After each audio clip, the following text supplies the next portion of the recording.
Hello my dear students. आज हम लोग क्लास 10 का भारतीय भवन का फिजिक्स का दूसरा चैप्टर प्रकाश का अपवर्तन में हम लोग पढ़ेंगे लेंसों से बने प्रतिबिंबों की स्थिति, प्रकृति तथा आकार। ठीक है, तो इसमें सबसे पहले क्वेश्चन किस टाइप का आएगा ये भी हम लोग जान लेते हैं। तो इसमें क्वेश्चन दिया जा सकता है ऐसे कि आपको मान कह दिया जाएगा कि 3 प्रकार के मतलब लेंस दे दिया गया है। एक उत्तल लेंस हो गया, एक अवतल लेंस हो गया, ठीक है। एक उसी में रहेगा क्या, वृत्ताकार कांच की प्लेट दे दिया जाता है। कह दिया जाएगा कि उनकी सतहों को बिना स्पर्श किए हुए हमें उसकी पहचान करना है। तो कैसे हम पहचान करेंगे कि वह अवतल लेंस है, उत्तल लेंस है या वृत्त की मतलब वृत्ताकार प्लेट है। बात समझ रहे ना।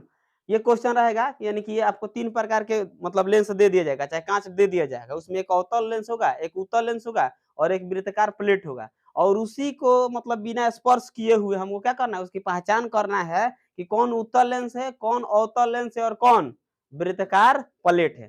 तो इसके लिए एकदम एक बात दिमाग में बैठा लेना है, ठीक है। तो अगर ये बात बैठ जाएगा तो इसको याद करने की जरूरत नहीं होगा, अपने आप तुल आंसर बता सकता है। तो जब मान लेते हैं वो जो हमारा हमको मिला रहेगा 3, एक मतलब उत्तल लेंस, एक अवतल लेंस और एक मतलब जो कांच का प्लेट रहेगा वो मिला हुआ रहेगा, तो हमें क्या करना है, उसको ले जाएंगे उसके सामने, पुस्तक ले जाएंगे, ठीक है। उस पर जो छपे अक्षर होता है उसको हम उस पर ध्यान से देखेंगे, समझ में आ रहा है ना। यदि छपा अक्षर अगर वास्तविक आकार से बड़ा दिखाई देता है, बड़ा समझ में आता है ना, यानी जितना छोटा लिखा रहेगा उससे बड़ा दिखाई देगा। तो जब बड़ा दिखाई देगा तो समझ लेना वो कौन सा लेंस होगा, उत्तल लेंस होगा। बात समझ रहा है ना। अगर उस पर जो छपा हुआ अक्षर है अगर वह मतलब बराबर दिखाई देगा, जिस तरह लिखा है उसी तरह दिखाई दे, उसमें कोई परिवर्तन नहीं हो, तो वो कौन सा लेंस होगा, यानी कि वृत्ताकार प्लेट होगा। ठीक है। अगर तीसरा कंडीशन ये हो जाएगा कि अगर छपे अक्षर वास्तविक आकार से छोटा दिखाई पड़ता है, कैसा दिखाई पड़ेगा, छोटा, तो जब छोटा दिखाई देगा तो वो कौन सा लेंस हो जाएगा, अवतल लेंस हो जाएगा। बात समझ आया, यानी कि बड़ा तो उत्तल, बराबर तो क्या वृत्ताकार प्लेट, और जब छोटा तो क्या हो जाएगा, अवतल। बस इसी बात को थोड़ा सा हम लोग भाषा में देखेंगे। तो यहाँ पर वही दिया है कि लेंसों से बने प्रतिबिंबों की स्थिति, प्रकृति तथा आकार। इसमें दिया है, कह रहा है कि कांच का एक उत्तल लेंस, एक अवतल लेंस एवं एक वृत्ताकार प्लेट की पहचान करनी हो। बात वही आ रहा है, यानी कि इसे हमें पहचानना है कि कौन उत्तल लेंस है, कौन अवतल लेंस है और कौन वृत्ताकार प्लेट है। तो वही कह रहा है कि कांच का एक उत्तल लेंस, एक अवतल लेंस एवं एक वृत्ताकार प्लेट की पहचान करनी हो तो उन्हें यानी कि हम बारी बारी से उन्हें किसी पुस्तक के एक पृष्ठ के पास लाते हैं। बात समझ रहे हैं, यानी जो मतलब हमको मिला है इसको क्या करेंगे, किसी पुस्तक के पास ले जाएंगे, यानी कि एक एक करके ले जाकर देखेंगे। और कह रहा है कि छपे अक्षरों को ध्यान से देखते हैं, यानी जो पुस्तक पर जो अक्षर छपा है उसको ले जाकर वहां पर हमको क्या करना है, ध्यान से देखना है। तो देखने से हमें क्या पता चलेगा, देखते हैं यहाँ पे पहला पॉइंट। कह रहा है यदि छपे अक्षर अपने वास्तविक आकार से बड़े दिखाई पड़ते हैं, कैसे दिखाई पड़े, बड़े, यानी अपना से बड़ा दिखाई देगा। तो जब बड़े दिखाई पड़ते हैं तो समझ लेना वो कौन सा लेंस है, उत्तल लेंस है। क्लियर हुआ। यानी कि क्या कह रहा है कि यदि छपे अक्षर अपने वास्तविक आकार से, यानी कि जितना आकार है उसका रियलिटी उतना से क्या होगा, बड़ा दिखाई देगा। तो जब छपे अक्षर अपने वास्तविक आकार से बड़े दिखाई पड़ेंगे तो हम समझ जाएंगे वो कौन सा लेंस होगा, उत्तल लेंस होगा। क्लियर हुआ। आगे चलते हैं, अगला पॉइंट इसमें कह रहा है यदि छपे अक्षर अपने वास्तविक आकार के बराबर दिखाई पड़ते हैं, कैसे दिखाई पड़ेंगे, बराबर, ना बड़ा ना छोटा, जितना लिखा रहेगा उतना ही, यानी कि बराबर दिखाई पड़ते हैं तो उसे हम क्या कहते हैं, वृत्ताकार प्लेट। हम समझ जाएंगे कौन सा लेंस है, तो वृत्ताकार प्लेट है। अब आगे बढ़ते हैं, अगला पॉइंट कह रहे यदि छपे अक्षर अपने वास्तविक आकार से छोटे, कैसे दिखाई देंगे, छोटे दिखाई पड़ते हैं तो ये कौन सा लेंस होगा, ये अवतल लेंस होगा। क्लियर हो गया। यानी कि जब बड़ा दिखाई देगा तो कौन सा लेंस, उत्तल लेंस, बराबर दिखाई देगा तो वृत्ताकार प्लेट, और जब छोटा दिखाई देगा, समझ में आ गया। अब चल आगे बढ़ते हैं, लेंसों के लिए चिन्ह परिपाटी। तो लेंसों के लिए चिन्ह परिपाटी जो हम लोग दर्पण में पढ़े हैं उसी टाइप एकदम सेम टू सेम लगभग होगा, हम लोग पढ़े ना दर्पण के लिए चिन्ह परिपाटी, तो वही होता है। यहाँ पर हम देख लेते हैं पहले फिगर। ये जो इसको तो हमको मालूम है, ये एक्स एक्सिस है और इसको हम क्या बोलते हैं, वाई एक्सिस। ये हमारा मूल बिंदु है जिसको प्रकाश केंद्र भी कहा जाता है। बात समझ रहे हैं ना।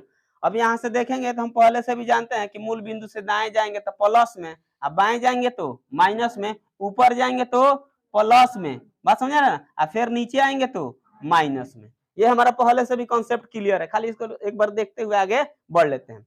तो सबसे पहले इसमें देखा जाए क्या पॉइंट दिया है, ये फिगर समझ में आ गया। जो आपतित प्रकाश की किरण की दिशा है, यानी किरण की दिशा कैसे है, ऐसे है।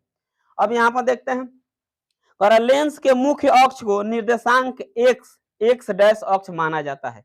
यानी यही नहीं इसका निर्देश अक्ष है, लेंस का मुख्य अक्ष मान लेते हैं। अगर लेंस का निर्माण करते हैं, ऐसे बनेगा यहाँ पर लेंस, तो यहाँ से जो जाएगा इसी को मुख्य अक्ष कहेंगे। तो मान के चला जाए यहाँ पर अगर लेंस है तो ये इसका क्या है, मुख्य अक्ष है।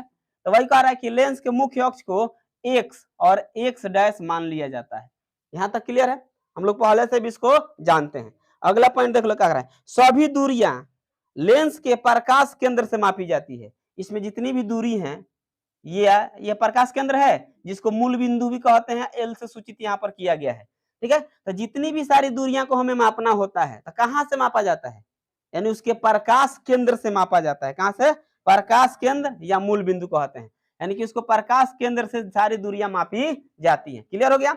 अब अगला पॉइंट यहाँ पर देखा जा रहा है कि आपतित प्रकाश की दिशा में मापी गई सभी दूरियां धनात्मक होती हैं। यानी आपतित प्रकाश की दिशा इधर है ना, तो इधर जितने हैं इधर बढ़ेंगे तो हमें धनात्मक मिलेगा कि ऋणात्मक, धनात्मक मिलेगा ना। तो वही कह रहा है कि आपतित प्रकाश की दिशा में मापी गई सभी दूरियां क्या होती हैं, धनात्मक होती हैं, तथा आपतित प्रकाश की दिशा में, आपतित प्रकाश की दिशा के विपरीत होगा। ठीक है, आपतित प्रकाश की विपरीत दिशा में, यहाँ पर विपरीत लिख लेना है। ठीक है, तो विपरीत दिशा में मापी गई सभी दूरियां क्या होती है, ऋणात्मक होती है। मान लेते हैं हमारा आपतित प्रकाश की दिशा इधर है, तो इधर अगर हम दूरी मापेंगे तो धनात्मक मिलेगा, लेकिन अगर इसके अपोजिट मापेंगे, उल्टा मापेंगे, इधर मापेंगे, तो यहाँ पर अगर इस प्रकार हमें इधर मिलेगा, तो यहाँ पर जो दूरियां मापी जाएगी वो किस में मिलेगा, धनात्मक की ऋणात्मक, ऋणात्मक मिलेगा। बात समझ में आ रहा है। तो वही कह रहा है कि आपतित प्रकाश की दिशा में मापी गई दूरियां धनात्मक होती है और उसके विपरीत दिशा में मापी गई दूरियां क्या होती है, ऋणात्मक होती है। तो ये भी क्लियर हो गया। अगला पॉइंट यहाँ पे हम देखते हैं, लेंस के मुख्य अक्ष अर्थात एक्स एक्स डैश, ये वाला बात हो रहा है। ठीक है, के एक्स अक्ष के लंबवत, इस पर ये लंबवत खींचा गया ना रेखा, एक्स के लंबवत मापी गई दूरियां धनात्मक तब होती हैं जब वे अक्ष के ऊपर होती हैं।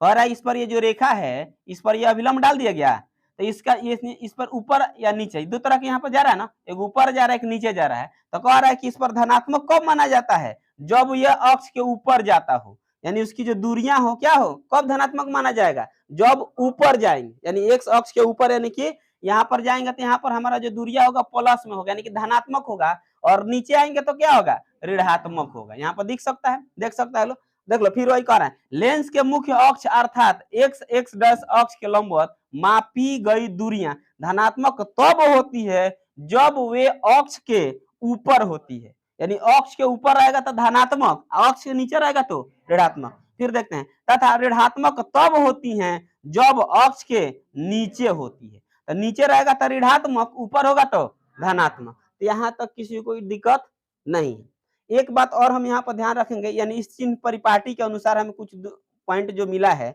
इसको हमेशा ध्यान में रखना है। जो भी हमें आंकिक प्रश्न या न्यूमेरिकल क्वेश्चन सॉल्व करेंगे, हर क्वेश्चन में ये सब लगभग हमारा मतलब उनका इसका यूज मिलेगा।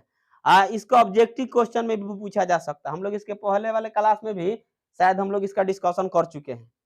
ठीक है, क्या है कि उत्तल लेंस की जो फोकस दूरी होती है वह कैसा होती है, धनात्मक होती है, हम पहले से भी जानते हैं। ठीक है, यानी उत्तल लेंस की फोकस दूरी क्या होती है, धनात्मक होती है। और दूसरा पॉइंट, अवतल लेंस की फोकस दूरी कैसी होती है, ऋणात्मक होती है। ये हम पहले से भी जानते हैं, लेकिन इसको हमें ध्यान में रखना पड़ेगा। बात समझ रहे ना। ये दर्पण के लिए भी यही होता है, दर्पण में भी जाएंगे तो हमको यही मिलेगा, उसमें कुछ कॉमन चीज और उसमें कुछ बदलने वाला नहीं मिलेगा। इसमें क्वेश्चन इस तरह भी दिया जा सकता है, कह देगा कि यदि किसी लेंस की फोकस दूरी माइनस में दे दे चाहे प्लस में दे दे, मान लीजिए दे दे -15 सेमी है, पूछ देगा कौन सा लेंस है, तो कौन सा लेंस का फोकस दूरी है, उत्तल है कि अवतल है, तो आउटर लेंस हो जाएगा। बात समझ रहे हो? तो इस तरह अंकित प्रश्न, न्यूमेरिकल क्वेश्चन या ऑब्जेक्टिव क्वेश्चन में इससे यानी इससे रिलेटेड क्वेश्चन पूछा जा सकता है। तो इसको थोड़ा ध्यान में रखना है।